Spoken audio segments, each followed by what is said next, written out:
The U.S. Vice President JD Vance recently criticized Israeli Knesset for criticizing President Trump. He said it's not in Israel's interest to criticize the only strong country that supports Israel. In response to that, a few days later, Israeli Prime Minister Netanyahu said Israel has another friend, and that is India. He actually has a point there. Israeli Prime Minister Modi visited Israel on February 25th, 2026, just 2 days before this war. And he also addressed the Israeli cabinet, the first Indian Prime Minister to ever address the Israeli Knesset, and he was presented with a medal as well. Today, a vibrant Indian origin Jewish community lives here. They are contributed to the building of modern Israel in laboratories and hospitals, in classrooms, and also on the battlefield. They hold firmly that Israel is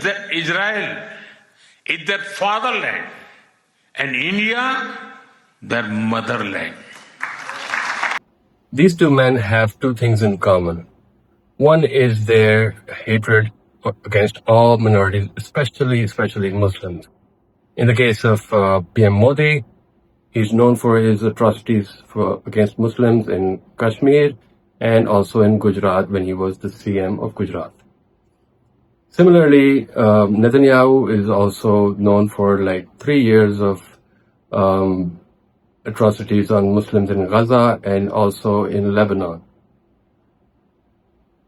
The second thing they have in common is they are involved in transnational repression and also assassinating people overseas.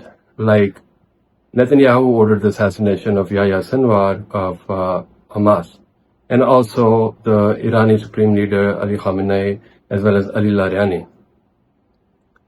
Similarly, PM Modi is also known for transnational assassinations in Canada and the US. In June 2023, Sikh leader Hardeep Singh Nijjar was assassinated in British Columbia, Canada. He got 34 bullet wounds, died on the spot. And after investigation, the Canadian authorities found out that the Indian consulate was also involved in this assassination. Let's listen to the comments of then Canadian Prime Minister Justin Trudeau about this assassination. Today I'm rising to inform the House of an extremely serious matter. I just informed the leaders of the opposition directly, but I want now to speak with all Canadians. Over the past number of weeks, Canadian security agencies have been actively pursuing credible allegations of a potential link between agents of the government of India and the killing of a Canadian citizen, Hardeep Singh Nijjar. This was June 2023. A couple of months later, another assassination plot was foiled in the US, where Nikhil Gupta was trying to assassinate the Sikh leader Gurpatwant Singh Pannu, who was also a US citizen. The person Nikhil Gupta tried to pay off turned out to be a DEA agent who ended up arresting him on assassination charges. And ultimately, in February 2026, Nikhil Gupta pleaded guilty to the charges. This was 2023. Now let's come to 2026. Just this month, July 2026, last week, there was a Operation Hardball in LA County where they arrested 23 people of Indian descent. Their leader was Lawrence Bishnoi. But the masterminds were in a prison in India who were ordering these assassinations in the US of Sikh leaders. And these Sikh leaders are all US citizens. This is a typical signature of intelligence agencies where they use people in prison so they don't expose themselves. But both the American and the Canadian government understand that the Indian government and their intelligence agency, RAW, is involved in these assassinations.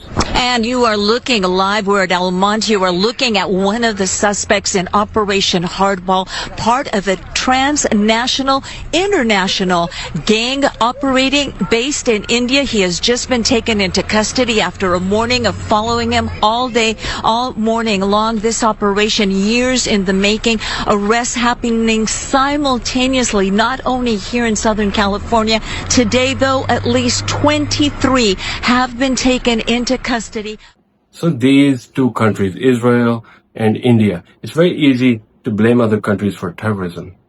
But these transnational assassinations are a clear verdict of terrorism against these two countries, and Israel is not getting isolated alone.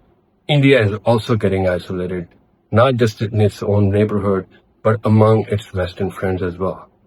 You're watching Pivot Roundup on Pivot Report. This is Sulaiman, Malik.